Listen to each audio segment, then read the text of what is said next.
nucleus pulposus. Di sini kita lihat ada anatomi tulang belakang. Ini gambaran tulang belakang, cuman buatan ya. Yang warna putih itu diskus namanya. Jadi dia adalah bantalan tulang, bantalan antara dua tulang belakang. Nah, kalau di sebelah yang tengah itu kita lihat ada tulisan annulus fibrosus. Terus yang sebelah kanan ada nucleus pulposus. Nah, yang annulus fibrosus itu sebenarnya jaringan kolagen. Dia terdiri dari 6 lapis sebenarnya, sudah kuat banget, saling mengikat. Dan dia bentuk anatomnya itu mirip susunan garis-garis ban gitu ya. Fungsinya untuk memperkuat pertahanan mereka sendiri. Mempertahankan si nukleus. Nukleus pulposus itu isinya hampir 90%-nya isinya air. Nah, ini yang nukleus pulposus isinya di tengah. Dia di tengah. Dilindungi oleh annulus fibrosus. Nah, fungsinya sendiri apa? Ini fungsinya ya. Secara umum ada 5. Jadi dia shock absorber karena fungsinya itu isinya air, dia jadi mengurangi beban kita ya. Terus membatasi gerakan karena tadi saling mengikat tadi ya.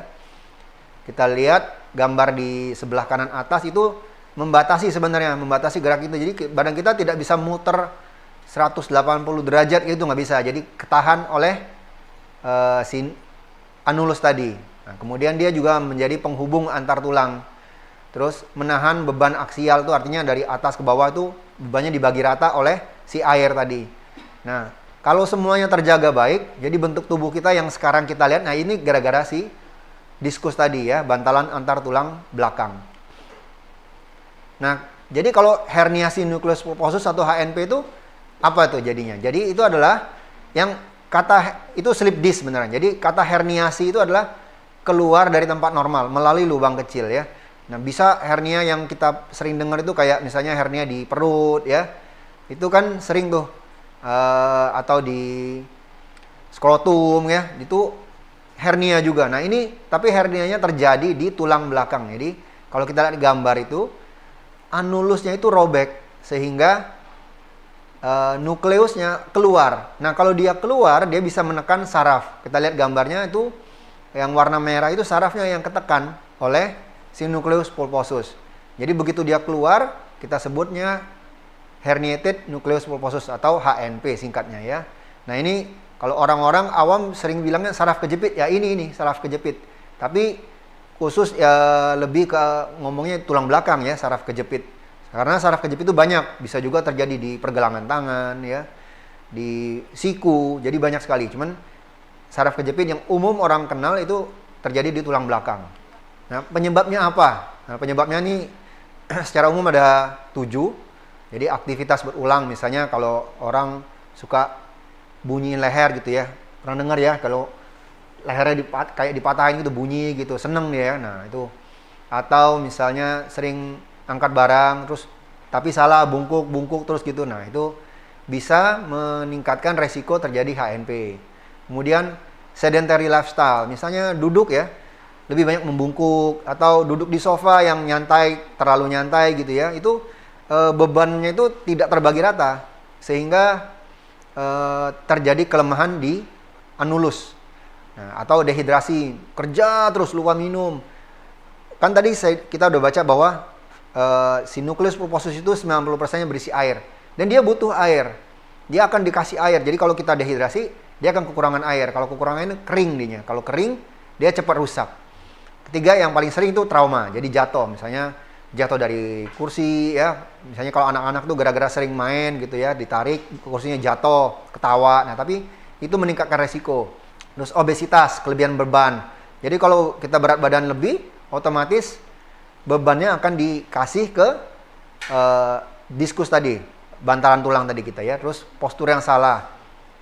Terus merokok, ini paling sering karena rokok itu ada nikotinnya menyebabkan si diskus sulit untuk mendapatkan nutrisi dan air sehingga dia akan kering. Terus patofisiologi seperti itu. Yang terakhir yang kita nggak bisa ubah adalah genetik. Itu bawaan lahir, misalnya dari lahir memang dia sudah skoliosis ya, bentuknya sudah salah. Nah, ini kita lihat kalau pas lahir di sebelah kiri atas itu kita lihat itu gambaran isi air di bantalan kita ya, banyak itu yang jadi setiap satu garisnya itu adalah air semua. Makin bertambahnya usia, kita akan makin kering. Kalau semakin kering, maka kekuatan anulusnya akan berkurang. Kita lihat di sebelah kanan itu gambaran yang A itu normalnya seperti itu. Jadi kalau A dapat tekanan yang besar dari atas, maka seluruh gaya dan beban itu dibagi rata ke semua tepi dari si bantalan. Nah yang B, kalau terjadi gangguan-gangguan misalnya tadi yang tadi kita baca bahwa ada gangguan gerak, gangguan postur, trauma, terus kurang minum, sedentary lifestyle. Nah itu kalau terjadi ketidakseimbangan, maka yang terjadi kayak B itu. Jadi ada panah yang lebih besar, ada panah yang kecil, yang ujungnya berakibat pada C. Jadi dia robek, anulusnya robek sehingga nukleus pulposusnya akan keluar. Kemudian terjadi HNP. HNP nggak semuanya harus keluar banget ya. Jadi kalau kita lihat nih yang awal ada 4 fase, degenerasi dulu, terus mulai menonjol, terus mulai robek, kemudian terakhir baru benar-benar keluar, tumpah keluar. Nah ini dibagi 4 stadium ini untuk menentukan tingkat keparahan sekaligus opsi terapinya. Nah secara umum ya, semua orang di atas 35 akan menderita HNP. Ya, tergantung dari tadi semua faktor resiko tadi. Nah, yang paling sering kita ngomong saraf kejepit ini terjadi di cervical itu leher. Kedua lumbal itu pinggang ya. Jadi leher dan pinggang. Dan antara leher dan pinggang lebih banyak mana? Lebih banyak pinggang. 15 kali lebih banyak dibanding kejadian kejepit di leher. Kalau levelnya juga berbeda. Jadi kalau kayak di pinggang itu level 45 dan 51 itu memang pusat berat badan kita, kalau kita duduk itu ke sana semua. Kemudian kalau di leher terjadinya di bawah juga sama di 56 dan 67. Kok bisa leher ya? Padahal kan nggak nahan beban. Iya, jadi karena usia ya. Terus kemudian tadi yang kita baca dia sering traumanya gara-gara memutar ya, twisting leher kayak gitu ya. Nah itu atau helm ya, penggunaan helm yang terlalu berat. Atau ada kan kalau misalnya wanita yang suka membawa berat di kepalanya gitu ya. Kejadiannya tapi lebih banyak pada pria dibanding wanita. Untuk yang pinggang ya, untuk kejepit di pinggang. Nah ini kalau gejala gimana? Gejalanya gini, sesuai dengan tingkat di mana dia kejepit. Ya, itu gambarnya adalah gambar aliran saraf. Sesuai warnanya masing-masing. Jadi tapi secara umum gejalanya gini, kesemutan, ada nyeri menjalar, ya, terus kadang lemah dianya, lemes sebelah gitu ya, atau kelumpuhan, bisa atrofi itu artinya menciut, jadi ototnya menciut ya. Yang paling jelek ya ini gangguan kencing, gangguan BAB ya, ini paling jelek sudah. Nah jadi untuk tahunya gimana? Untuk tahu kita harus, kecuali pemeriksaan fisik, kita perlu pemeriksaan tambahan. Ini pemeriksaan tambahan ini namanya MRI. Ini kalau kita lihat yang sebelah kiri itu leher, sebelah kanan itu pinggang. Nah, semua yang dilingkari merah itu tempat yang nonjolnya sudah ya. Itu nonjolnya. Nah, yang di kiri kita lihat bantalannya yang warna hitam itu ya. Nah, yang hitam bagian atas 3 itu sudah mulai kering. Jadi kalau di MRI warna putih itu air. Kalau warnanya hitam itu kosong dia. Yang sehat itu harus ada air, kayak yang sebelah kiri tapi bagian bantalan yang bawahnya itu ada gambaran garis putih itu ditandahinnya. Nah itu yang sehat. Kalau di gambar yang kanan juga sama, pinggangnya itu bantalannya sudah mengecil kemudian nonjol. Sedangkan yang bagian atasnya semua masih ada airnya ya. Nah terus jadi kapan kita harus ke dokter nih ceritanya? Kalau misalnya nih nyerinya itu disertai demam ya, terus nggak bisa buang air kecil ya, atau tiba-tiba lumpuh kakinya, terus gimana pun sakit sekali ya, nah itu sesegera mungkin langsung ke dokter. Yang mana yang bisa tunggu? Yang bisa tunggu kayak kalau bisa masih tahan ya, bisa tahan terus tapi makan obat hilang. Nah, tapi kalau misalnya sudah 4 hari gini, kita lihat sudah 4 hari masih aja nggak hilang-hilang ya, mendingan lebih baik diperiksa ya. Karena di kedokteran tuh kita berbeda sedikit, kita tuh punya asas praduga bersalah. Jadi kita harus berpikir dulu nih yang terburuk, oh bener, mungkin ada yang kejepit nih, gitu. Sampai terbukti tidak ada. Sebab kalau kita anggap itu yang ringan dulu, nanti kebablasan, kita terlambat untuk mengobati jadinya ya. Nah, terapinya bagaimana? Terapinya nomor 1, bed rest, artinya istirahat ya. Istirahat, dengan kita istirahat, berbaring itu mengurangi tarikan oleh gravitasi. Jadi gravitasi itu kan akan menambah beban ya.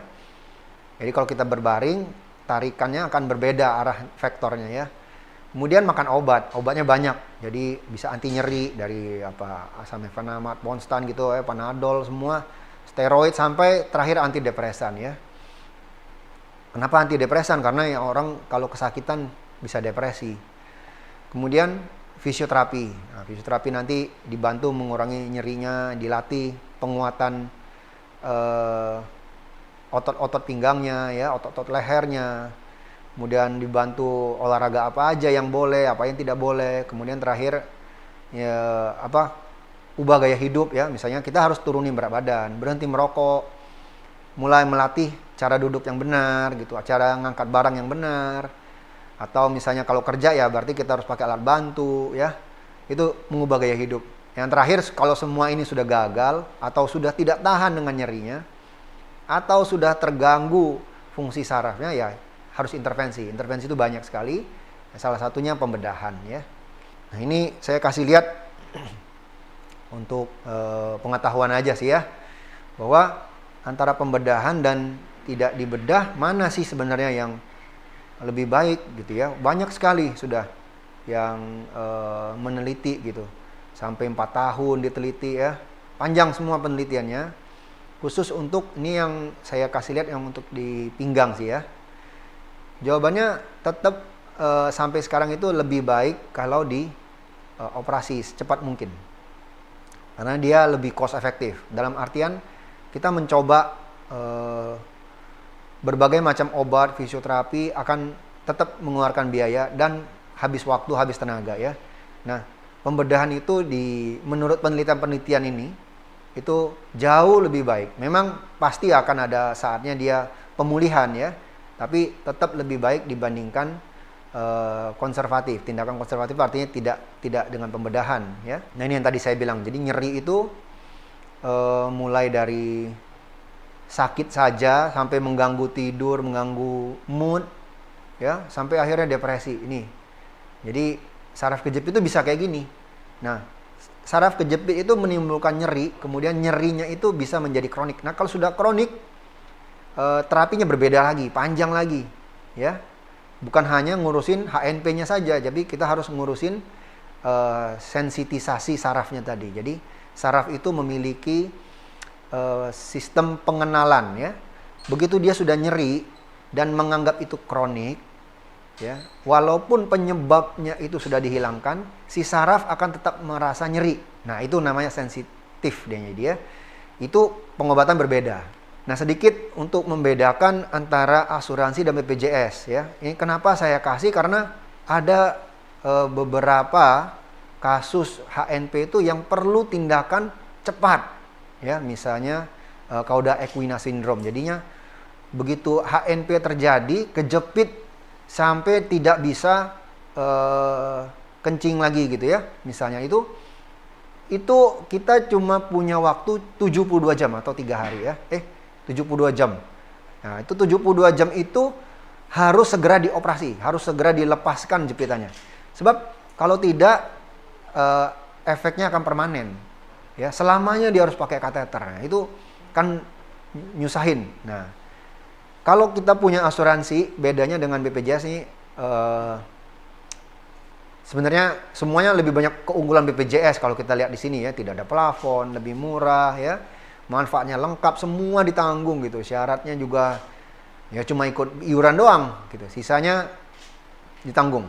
Sedangkan asuransi kesehatan kan lebih banyak. Satu-satunya yang unggul ya kalau asuransi kesehatan adalah dia bisa diterima di semua rumah sakit dan cepat.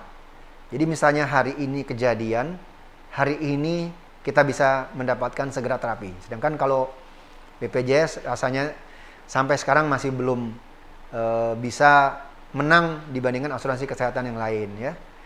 Nah ini kalau kita lihat di Detik Health ya, tahun 2020, nih saya sudah dijadwalkan operasi sejak 2 bulan yang lalu. Nah itu ya, begitu datang ternyata berubah mundur lagi.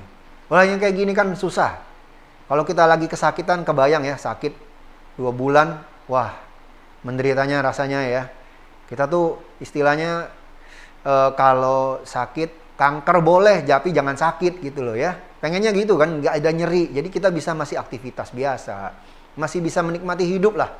Nah, tapi kalau sudah nyeri, kebayang 2 bulan nahanin. Kemudian begitu datang hari H yang dijadwalkan, harus mundur. Nggak bisa ngomong lagi ya. Nah, yang komplikasinya apa nih kalau kita biarkan? Nah ini, yang tadi saya bilang Cauda equina syndrome. Itu ya, kejepitnya terlalu besar sehingga semuanya terjadi kelumpuhan. Kedua, nyeri kronik. Jadinya HNP yang lama, misalnya lebih dari 1 tahun, walaupun HNP-nya nanti diterapi, itu biasanya tetap meninggalkan nyeri. Ya, yang perlu fisioterapi waktu mungkin sekitar 2 tahun, baru dia bisa hilang sempurna ya. Ketiga, kalau telat ya kelumpuhan. Jadi kalau Cauda equina tadi telat diobati, ya dia kelumpuhan selamanya. Mau diapain? Ya nggak bisa lagi, nggak bisa diapa-apain. Diterima aja. Nah, saya masuk yang ke intervensi ya. Nah, intervensi itu banyak sekali. Mulai dari misalnya kalau terlalu tua gitu misalnya, atau HNP-nya akibat osteoporosis gitu ya, ketuaan, jadi tidak bisa dioperasi. Nah, itu kita bisa memberikan anti nyeri saja dulu. Ini yang sebelah kiri ya. Kemudian yang kanan itu pakai laser. Jadi kita kempesin tonjolan. Yang tadi kan ada 4 tahap HNP. Nah itu kalau yang nomor 1, nomor 2 masih bisa tuh pakai laser. Jadi dibakar kemudian dia akan kembali menciut, masuk lagi. Tapi dia nggak bisa masuk sendiri ya. Belum pernah sampai sekarang itu nggak ada yang HNP. Kalau sudah nonjol dia bisa masuk lagi, nggak bisa. Nggak pernah ada. Jadi adanya cuma tetap seperti itu atau bertambah. Yang ketiga kita lihat itu menggunakan endoskopi. Itu lagi tren sekarang. Ada beberapa rumah sakit bahkan dokternya dan pasiennya memilih untuk tidak dibius. Jadi bangun aja gitu. Tujuannya supaya cepat pulang ya. Ya boleh, itu bebas ya. Ini menggunakan kamera. Jadi dengan sistem tubular, dengan satu pipa kecil aja kita masuk kamera, kemudian kita ambil tonjolannya. Jadi operasinya itu sebenarnya mengambil bantalan tulang yang keluar, yang menonjol, yang menekan saraf, itu aja yang diambil. Tidak semuanya diambil ya.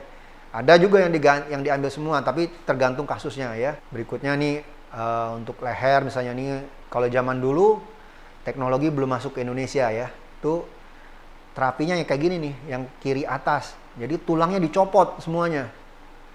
Copot supaya ada ruang buat saraf. Nah, nyerinya hilang, tapi kemudian dia punya resiko lain ya. Tapi teknik ini sudah rasanya hampir tidak dikerjakan lagi ya. Kemudian yang tengah itu pakai mikroskop. Jadi kita ambil, ini golden standarnya, ini yang ini. Jadi dengan mikroskop kita buka operasi, kita ambil dia punya bantalan tulang. Kemudian yang kanan atas itu dipasang screw ya, dipasang besi supaya menggantikan kekuatan si bantalan tadi. Kadang-kadang bantalnya diganti, itu kita lihat fusion cage yang kanan atas dan kiri bawah itu diganti, bantalnya diganti. Sama kayak kalau di lutut gitu ya, di pinggang itu diganti. Nah ini sama nih diganti, jadi berupa titanium. Nah kalau diganti kayak gitu ada keterbatasan, biasanya cuma bisa 1 level aja. Jadi kalau sudah multiple nggak bisa, kalau terlibat 2 nggak bisa lagi. Kalau masih 1 kita bisa ganti. Fungsinya bagusnya dengan penggantian itu bantalan di atas dan di bawahnya itu masih bisa lebih panjang usianya dibanding kalau kita bikin dia kaku ya. Nah kemudian kalau semua gagal, misalnya tadi yang saya bilang sudah menjadi nyeri kronik, sensitif sarafnya, kita berakhir dengan yang belakang sekali ini, yang kanan bawah itu DBS ya, DBS atau spinal cord stimulation. Jadi fungsinya hanya menghilangkan nyeri aja. Itu ditanam implan listrik, ditanam di kepalanya, di pusat pengenal nyeri. Jadi otak kita yang dimodifikasi.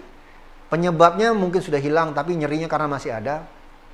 pengenal di otak yang kita ganggu. Jadi dia tidak lagi ngerasa nyeri kayak antena TV kayak gitu sistemnya kerjanya ya. Ya ini terakhir ya. Jadi sebenarnya semua yang tadi saya bicarakan itu tuh semua terjadi karena kita tua aja. Kalau kan tadi kita baca bareng-bareng bahwa usia yang terjadi itu di atas 35. Kalau di bawah 35 itu tidak terjadi. Kenapa? Karena metabolismenya masih bagus ya. Masih lentur, masih elastis. Sedangkan begitu sudah melewati usia 35, kita makin tua, semua sudah mulai selesai ya. Nah, jadi yang paling sering kalau kita lihat di asuransi ya, tidak menanggung hernia gitu. Hernia apapun tidak menanggung untuk 1 tahun sampai 2 tahun. Biasanya gitu ya. Saya nggak ngerti kenapa, tapi kayak gini. Yang ditanggung tuh biasanya kalau hernia karena trauma.